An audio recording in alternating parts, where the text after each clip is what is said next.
বাংলাদেশে সাঁওতাল জাতির সংখ্যা এখন খুবই কম।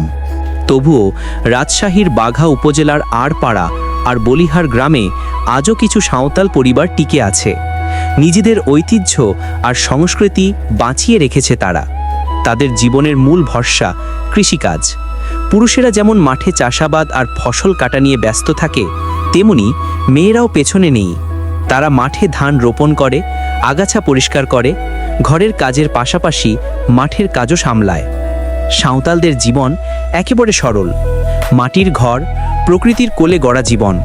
তবুও তাদের মনে আছে পরিশ্রম আর আনন্দের এক অদ্ভুত মিলন। আজ যখন আধুনিকতার ছোঁয়া গ্রামে গ্রামে পৌঁছে গেছে, তারা এখনও নিজেদের ঐতিহ্য, সংস্কৃতি আর পরিশ্রমের পরিচয় ধরে রেখেছে নিভৃতে। সাঁওতালরা হয়তো সংখ্যায় কম, কিন্তু তাদের অবদান, তাদের সরল জীবন আর পরিশ্রম বাংলাদেশের গ্রামীণ সংস্কৃতির এক অমূল্য